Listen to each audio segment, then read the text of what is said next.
Hello, CLAT PG aspirants. Welcome to Vidigya After College. As you know, CLAT 2026 is just around the corner. So, it is very much important that you know the most relevant Supreme Court cases of 2025.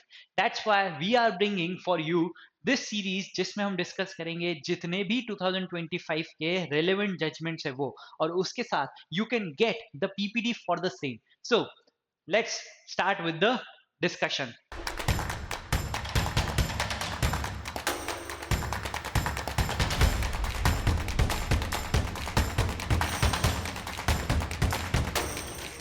Vihan Kumar versus State of Haryana. In this, we are going to discuss some constitutional and CRPC और BNSS provision जिसमें कि बोला जाता है कि अगर suppose कोई भी पर्सन अरेस्ट किया गया है that person should be informed of the grounds of arrest हो सकता है या फिर जिस बेसिस के ऊपर आपको अरेस्ट किया गया है वो जो ग्राउंड्स है वो आपको इन्फॉर्म करने होते हैं to the person who has been arrested.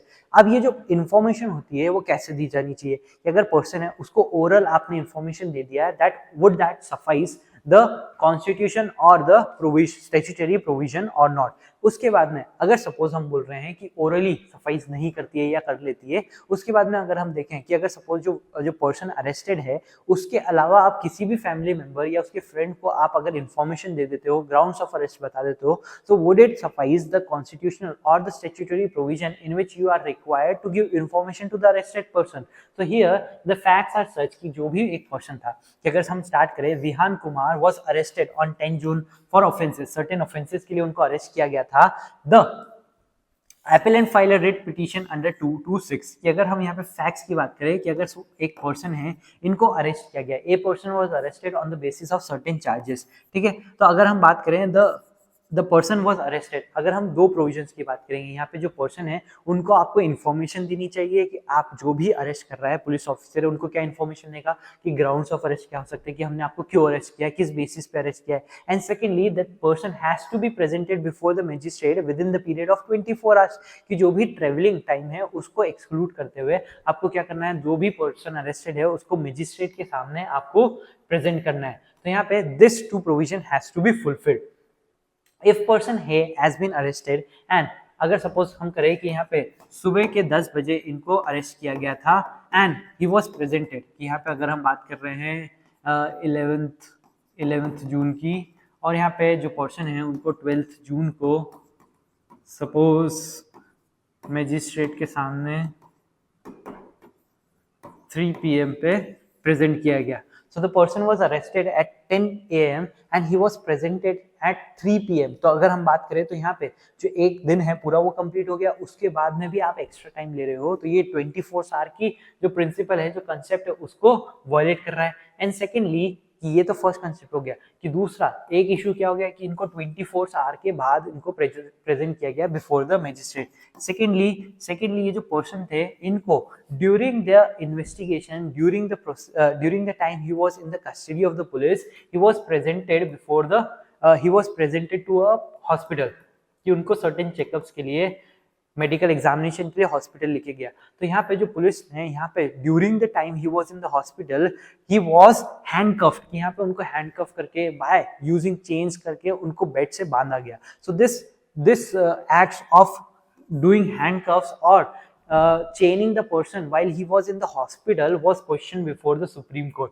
ये जो प्रोसीजर्स है कि आपने 24 आवर के पहले आपने उनको मजिस्ट्रेट का प्रेजेंट नहीं करा, सेकेंडली जो भी पर्सन है आपने उनको इन्फॉर्मेशन प्रॉपरली नहीं दी of the grounds of arrest, and thirdly the person during their hospital visit, जब भी उनका मेडिकल एग्जामिनेशन हो रहा था तो तब दैट पर्सन वाज चेन्ड और हैंडकफ. तो ये जो प्रोसीडिंग्स है, ये जो प्रोसेस आपने यूज किया है, was it constitutional or not, was the matter before the Supreme Court. See, the person was arrested, he filed a writ petition before the High Court challenging his arrest as illegal, which was dismissed on the 30th August 2024. Consequently, he appealed before the Supreme Court. The appellant claimed that he was arrested at 10:30 AM on 10th June and produced before the magistrate on 11th June at 3:30 PM. तो जैसा हमने 10 से बोला, 10 बजे सुबह arrest हुआ और वो कहाँ हुआ, 3 बजे उनको जाके प्रेजेंट किया गया मजिस्ट्रेट को अगले दिन. तो ये क्या है, ये 24 की जो लिमिट है उसको ब्रीच कर रहा है, alleging a violation of article 22 clause 2, अभी हम आर्टिकल 22 क्लॉज 1 और क्लॉज 2 भी देखेंगे कि क्या उसकी रिक्वायरमेंट है। फिर बीएनएस का क्या प्रोविजन है, failure to produce the accused before the magistrate within 24 hours. He further contended that the grounds of arrest were not communicated to him. यहाँ पे proper communication was not made, adequate communication of the grounds or the basis of arrest, कि grounds of arrest आपको communicate नहीं किए गए थे, तो the person who is arrested. Breaching article 22 clause 1 की 22 क्लॉज 1 में अगर हम देखते हैं तो हमको क्या पता चलता है कि जो भी पर्सन है उसको आप क्या बताओ कि ग्राउंड्स ऑफ अरेस्ट क्या है। 22 क्लॉज 2 में क्या है कि उस पर्सन को आप बिफोर द मजिस्ट्रेट प्रेजेंट करो with in the 24 hours. The high court however asserted that the state however asserted that the arrest occurred at 6 p.m. on 10 June। तो यहाँ पे जो अरेस्ट पर्सन है, अरेस्टेड पर्सन की क्या स्टोरी है, मुझे सुबह 10 बजे अरेस्ट किया गया और अगले दिन दोपहर में 3 बजे मुझे मजिस्ट्रेट के सामने पेश किया गया, बट द स्टेट और the police is claiming that he was arrested on 6 PM और उसको अगले दिन 3 पीएम पे ही पेश कर दिया गया। So it was well with in the time frame of 24 hours. This was the contention of the state complying with the 24 hours rule and that the grounds were orally communicated। कि यहाँ पे हम क्या बता रहे हैं कि oral communication of the grounds of arrest were done by the police। तो यहाँ पे क्या oral communication are adequate or not would be discussed in this case। A critical additional grievance arose when the appellant after arrest was hospitalized where he was handcuffed and chained to the hospital bed। photographic evidence corroborated this treatment। ये जो treatment था in which the person arrested person while in hospital was chained or handcuffed, क्या ये proper है, क्या ये उनके constitutional rights के violation में नहीं है। so this would be discussed in this case। कि अगर start करें कि legal provisions क्या है, कि अगर सबसे पहला क्या है article 22 और उसका clause 1 और clause 2। see clause 1 is saying no person who is arrested shall be detained in custody without being informed as soon as may be। कि आपको कैसे करना है, as soon as may be of the grounds of such arrest, not shall he be denied the right to consult and be defended by a legal practitioner of his choice। कि यहाँ पे आपको वो जो पर्सन है उसको information देनी है with respect to the grounds of arrest as soon as may be। ठीक है। Second, every person who is arrested and detained in the custody shall be produced before the nearest magistrate within the period of 24 hours of such arrest excluding the time necessary for the journey। कि सबसे पहले हम बोल रहे हैं कि आपको information देनी है as soon as may be। अब यहाँ पे कोई भी स्पेसिफिकेशन नहीं है, जो पर्सन है अरेस्टेड पर्सन है, क्या आप उसको कब ये इन्फॉर्मेशन देनी है, हमने बोल दिया as soon as may be। ठीक है। नेक्स्ट, क्या आपको रिटर्न कम्युनिकेशन करना है, ओरल कम्युनिकेशन सफाइस होगा कि नहीं होगा। So this is also not clear in this provision.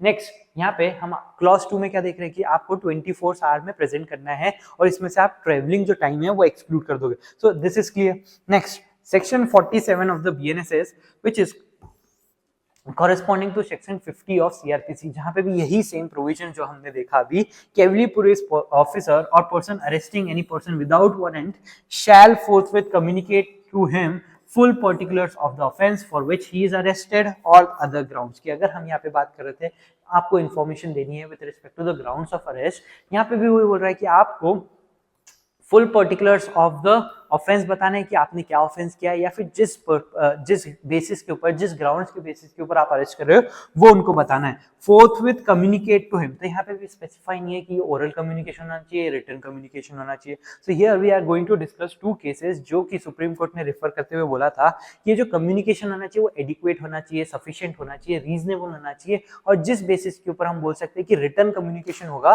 तो वो बेटर होगा। सी इन दिस केस, कि अगर अभी हमने जो डिसाइड किया, जो डिस्कस किया फैक्ट्स को, कि यहाँ पे जो पर्सन था वो सबसे पहले अगर हम बोल रहे हैं कि he is claiming that he was arrested eight 10 a.m. and he was presented before the magistrate at 3 p.m. next day। तो यहाँ पे हम क्या बोल रहे हैं कि 24 आवर का ब्रीच हुआ है। सेकेंडली, यहाँ पे जो कम्युनिकेशन है वो ओरल हुआ है और एडिक्वेट नहीं है, उनको क्या है बाद में बता दिया गया है, ओरली बता रहे हैं, तो ये सफिशिएंट नहीं है, ऐसा डिसाइड किया गया है इस कोर्ट इस डिसीजन में। See the requirement of informing a person arrested of grounds of arrest grounds of arrest is a mandatory requirement of article 22 clause 1। कि आपको ये मैंडेट है, ये आपका कोई डिस्क्रिप्शन नहीं है, पुलिस ऑफिसर का डिस्क्रिप्शन नहीं है कि उनको अगर बताना चाहें तो बता सकते हैं। This is a constitutional mandate कि आपको बताना ही है।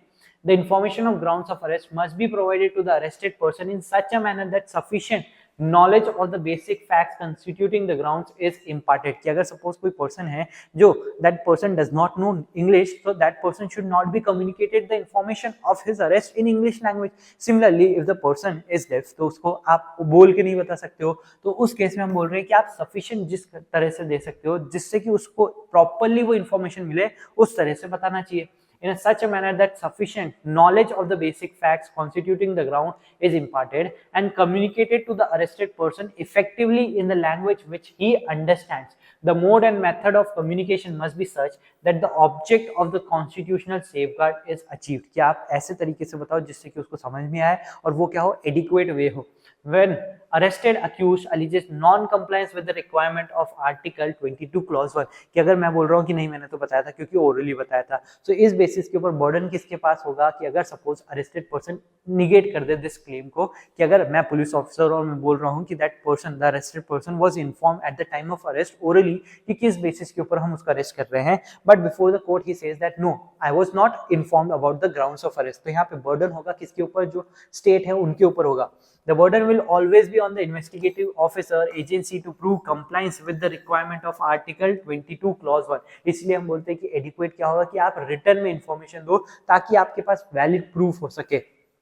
Non-compliance with Article 22 Clause 1 will be violation of fundamental rights of the accused guaranteed by the said article. Moreover, it will amount to violation of right to personal liberty guaranteed under 21. तो ठीक है, ये भी हम बोल रहे हैं कि 21 में भी आपका वायलेशन हो सकता है because right to life and personal liberty भी आपकी वायलेट हो रही है. और इस बेसिस के ऊपर ये जो आपका अरेस्ट हुआ था, जो डिटेंशन था, उसको हम क्या बोल सकते हैं, इनवैलिड बोल सकते हैं. Therefore, non-compliance with the requirement of Article 22 Clause 1 vitiates the arrest of the accused and further order passed by the criminal code of remand are also vitiated. कि अगर सपोज जो अरेस्ट हुआ है, जो डिटेंशन हुआ है, वो गलत था, इनवैलिड था, अनकॉन्स्टिट्यूशनल था, तो आगे चल के जो भी remand order by the magistrate pass होगा उस बेसिस पे आप ये नहीं बोल सकते कि यहाँ पे जो अर्लियर डिफेक्ट्स थे वो क्या हो गए, वो करेक्ट हो गए. अगर आपका जो अरेस्ट था, अगर जो डिटेंशन था वो इनवैलिड है, अनकॉन्स्टिट्यूशनल है, तो आगे चल के जो भी रिमांड आपके ऑर्डर मिल रहे हैं वो आपके जो पुराने इलीगैलिटी है उसको करेक्ट नहीं करेगा और फिर भी अरेस्ट और डिटेंशन क्या माना जाएगा, गलत. Needless to add that it will not vitiate the investigating charge or trial. But हम इस बेसिस पे ये बोल सकते हैं क्या, क्योंकि अरेस्ट जो हुआ था वो अनकॉन्स्टिट्यूशनल था, जो डिटेंशन है वो गलत है, तो इस बेसिस के ऊपर जो ट्रायल हो रहा है वो भी पूरा का पूरा विशिएट हो जाएगा. और अगर कन्विक्शन भी हो गया है तो उस बेसिस के ऊपर आप कन्विक्शन ही, पूरा ट्रायल ही निगेट कर दो. नहीं, हम बोल रहे हैं कि अरेस्ट हो सकता है, अरेस्ट और डिटेंशन हो सकता है, गलत है. तो अगर जो भी ट्रायल कंटिन्यू कर रहा है, कि अगर जो अरेस्ट है और डिटेंशन है वो गलत था, ठीक है, पर अगर ट्रायल कंटिन्यू कर रहा है और यहाँ पे अगर हमको पता चल जाता है the court has said that the arrest और डिटेंशन वाज रॉन्ग, तो यहाँ पे आप उसको रिलीज कर सकते हो. बट क्या इस बेसिस के ऊपर आप ये पूरा का पूरा जो ट्रायल है उसको खत्म कर दोगे क्या? यहाँ पे अगर सपोज एविडेंसेस हो गए थे, प्रोसिक्यूशन के एविडेंस हो गए थे, डिफेंस के एविडेंस हो गए थे, तो क्या ये स्टेज पे आके आप पूरा का पूरा जो ट्रायल है उसको निगेट कर दोगे? तो हम बोल रहे नहीं, इफ द अरेस्ट और डिटेंशन इज रॉन्ग तो उस बेसिस के ऊपर हम उसको रिलीज कर सकते हैं, बट हम पूरे के पूरे ट्रायल को ये नहीं बोलेंगे कि गलत है.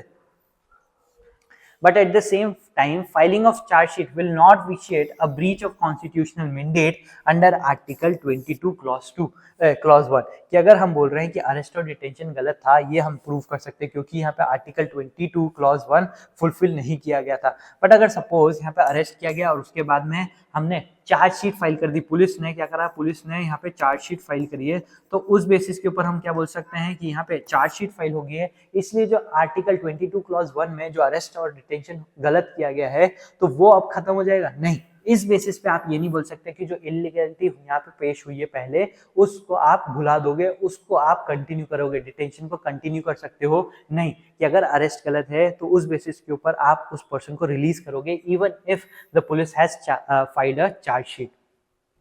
When an arrested person is produced before the judicial magistrate for remand, it is the duty of the magistrate to ascertain whether the compliance of Article 22 Clause 1 and other mandatory safeguards has been completed or not. कि अगर suppose यहाँ पे person arrest हुआ है, कि हम बोल रहे हैं कि 10 बजे सुबह 10 AM पे पर्सन अरेस्ट हुआ है, he has been presented before the magistrate at 3 PM। तो यहाँ पे जब मजिस्ट्रेट के पास में पर्सन प्रेजेंट हो रहा है जिसमें कि आप क्या मांग रहे हो, वापस से रिमांड मांग रहे हो, तो इस बेसिस इस टाइम पे ऊपर magistrate has to ascertain whether the person has been presented within 24 hours और नॉट। कि यहाँ पे आपको पुलिस ऑफिस को जैसे ही अरेस्ट किया उनको केस डायरी में एंट्री करनी चाहिए थी। उसके बाद में आप जब प्रेजेंट कर रहे हो आपको मजिस्ट्रेट को अक्यूज से पूछना चाहिए था कि कितनी बजे आपको अरेस्ट किया गया था। तो इस बेसिस के ऊपर मजिस्ट्रेट ये असरटेन कर सकता था कि weather the 24 hours limit has been complied or not. So it is the responsibility of the magistrate to ascertain this thing.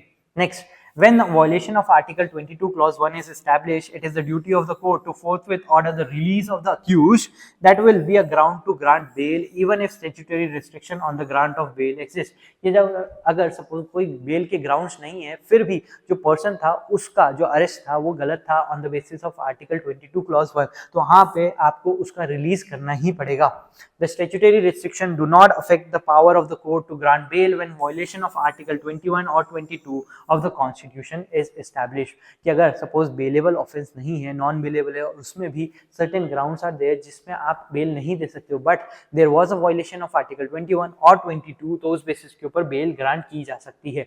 ठीक है, तो यहाँ पे क्या है, सबसे पहले वायलेशन ऑफ आर्टिकल 22 क्लॉज 1 जो हमने देखा उसमें कि आपको ग्राउंड्स ऑफ अरेस्ट बताने हैं और कम्युनिकेट करना है ग्राउंड्स ऑफ अरेस्ट को। तो ये जो कम्युनिकेशन है वो एडिक्वेट होना चाहिए। तो हमने बोला था कि 2 केसेस को सुप्रीम कोर्ट ने रेफर किया, तो वो कौन कौन से, in the case of Pankaj Bansal versus union of India जो 2023 का केस है, एंड प्रभीर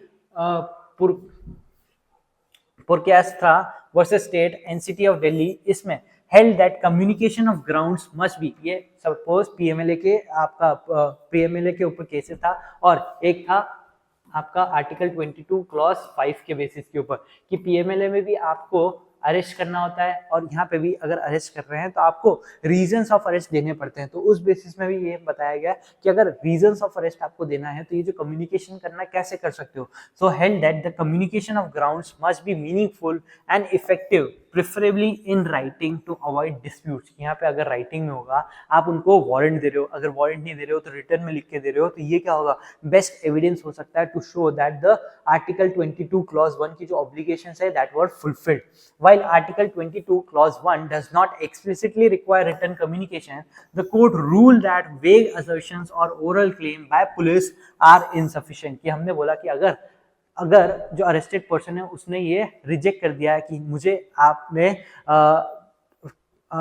प्रॉपरली अरेस्ट नहीं किया गया था या प्रॉपर कम्युनिकेशन नहीं किए गए थे of the grounds of arrest, तो बर्डन किसके ऊपर होगा, इन्वेस्टिगेटिंग ऑफिसर के ऊपर, पुलिस ऑफिसर के ऊपर होगा। So if the police officer would be having this burden, why not provide him the communication in writing form only, ताकि जो वेग और ओरल क्लेम्स है उनको निगेट कर सके। Next, the appellate petition specifically pleaded non-communication of grounds of arrest which the state failed to counter in its affidavit। यहाँ पे अगर हम देखें तो state was not able to prove that the effective communication was done to the arrested or not। Instead the state claimed that the appellant's wife was informed। कि अगर हम बोल रहे हैं कि the provision of article 22 clause 1 means that the arrested person should be informed of the grounds of arrest if his wife or any other person has been informed of the grounds of arrest, वो अलग provision में हो सकता है, but here the compliance require the arrested person should be informed with which the Supreme Court dismissed as irrelevant to the constitutional compliance। The state relies on the case diary entry recording communication to grounds at 6:10 PM कि अगर सिर्फ case diary में आपने लिख दिया है कि हमने अक्यूज को, जो अरेस्टेड पर्सन है, उसको ग्राउंड्स बताया है, तो क्या ये केस डायरी में लिखना सफिशिएंट एविडेंस होगा, तो बोल रहे नहीं, was rejected by the court as afterthought due to absence of contemporaneous documentation of the actual grounds। कि अगर ये तो क्या हो सकता है, केस डायरी में आप बैक एंट्री में भी कर सकते हो कि बैक एंट्री कर सकते हो कि मैंने पहले दिया था, ये इस टाइम पे 6:10 पे मैंने इनको जो ग्राउंड्स ऑफ अरेस्ट है वो बता दिए थे। So this entry can be made afterwards also, इसलिए इसको निगेट कर दिया। The court reason that the burden to prove compliance lies on the state and mere diary entries without detailing the grounds were deemed inadequate। The court thus held that non-compliance with Article 22 Clause 1 vitiated the arrest, rendering all subsequent custody unlawful। कि अगर arrest गलत है उसके बाद में जो भी detention, जो भी कस्टडी थी वो गलत थी, और इस बेसिस के ऊपर आपको क्या करना पड़ेगा, the person has to be released from the custody. और उसको बेल ग्रांट करनी पड़ेगी। नेक्स्ट क्या है कि अगर हमने आर्टिकल 22 क्लॉज 1 की बात करी, जिसमें हम बोल रहे हैं कि अरेस्ट जो था वो अनलॉफुल था। जो अरेस्ट अनलॉफुल होगा, जिसके कारण जो भी डिटेंशन होगा, वो आपका क्या वायलेट करेगा, आपके आर्टिकल 21 को वायलेट करेगा, because you have the right to life and personal liberty. The Supreme Court condemned the appellant's treatment as gross. Secondly, जो हमने जो ट्रीटमेंट देखा, जो कि हॉस्पिटल में the person was handcuffed और was chained to the bed, जो ये ट्रीटमेंट है ये क्या है, इनह्यूमन ट्रीटमेंट है। इसकी बेसिस पे हम क्या बोल सकते हैं, आपका आर्टिकल 21 भी वायलेट हो रहा है, dignity of the person under article 21। The court found that handcuffing and chaining to a hospital bed without justification shocking and unconstitutional। कि अगर सपोज पर्सन जो है वो बहुत ही ग्रेव ऑफेंडर है और उस पर्सन ने बहुत हार्श एक्शंस लिए हैं और वो जो वायलेंट पर्सन है और वो उसको पकड़ना या फिर उसको कंट्रोल करना इम्पॉसिबल है, in that condition handcuffing would be justified, but there was no such situation which was showing that the person was such nature जिसमें कि आपको उसको हैंडकफ करना जरूरी है। So this treatment was considered inhuman and unconstitutional.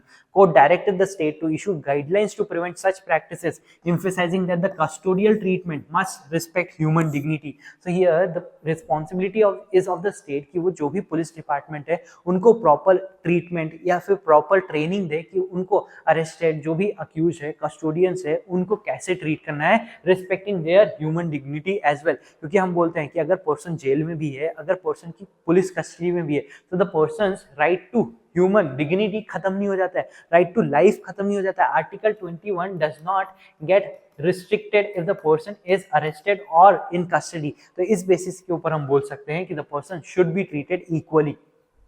Effect of subsequent legal processes की जो हम बात कर रहे थे कि अगर सपोज अरेस्ट अनलॉफुल था, बट अगर सपोज चार्जशीट फाइल हो गई है, अगर ट्रायल कंटिन्यू कर रहा है, तो क्या उस बेसिस के ऊपर हम अरेस्ट को फर्दर गो कर देंगे कि ठीक है अरेस्ट गलत हुआ था, बट अब क्योंकि चार्जशीट फाइल हो गई है तो अरेस्ट को आप भूल जाओ, कि उसको आप देखो ही मत, क्या ऐसा हो सकता है? तो हम बोल रहे no, it cannot be done। The state argued that the filing of charge sheet validated the appellant's custody। क्योंकि अब चार्ज शीट फाइल हो गई है, पुलिस ने चार्ज शीट फाइल कर दिया after investigation, so this means that the arrest, even if it was unlawful, should be considered valid। Is it so? No। The Supreme Court rejected this and held that constitutional violations at arrest stage cannot be cured by subsequent procedures. The court reasoned that once an arrest is vitiated under Article 22 Clause 1, continued detention based on remand orders or trial proceedings remains unlawful। कि अगर arrest unlawful था तो उसके बाद में जो भी custody orders हैं, रिमांड्स ऑर्डर है, अगर जो डिटेंशंस है वो क्या होंगे, अनलॉफुल माने जाएंगे, irrespective of the fact that the charge sheet was filed, irrespective of the fact that trial was continuing with full procedure law। The communication of the grounds of arrest, he reasoned that the mandates of Article 22 Clause 1 that requires arrested persons to be informed of the grounds of arrest is not merely procedural but fundamental safeguard to protect liberty under Article 21। तो यहाँ आपका Article 21 भी involved है, इसलिए हम बोल सकते हैं the written communication of ground is essential to ensure the arrestee can meaningful challenge detention and seek legal remedies। तो यहाँ पे सुप्रीम कोर्ट ने यही बोला कि अगर जो भी कम्युनिकेशन होना चाहिए इफेक्टिव होना चाहिए, and the first and the most effective communication can be in the form of written communication। Justice Singh further noted that statutory provisions such as Section 50 of the CRPC or Section 47 of the BNSS जो भी हमने देखा and Section 19 of the PMLA operationalize this constitutional right, making non-compliance a fatal illegality।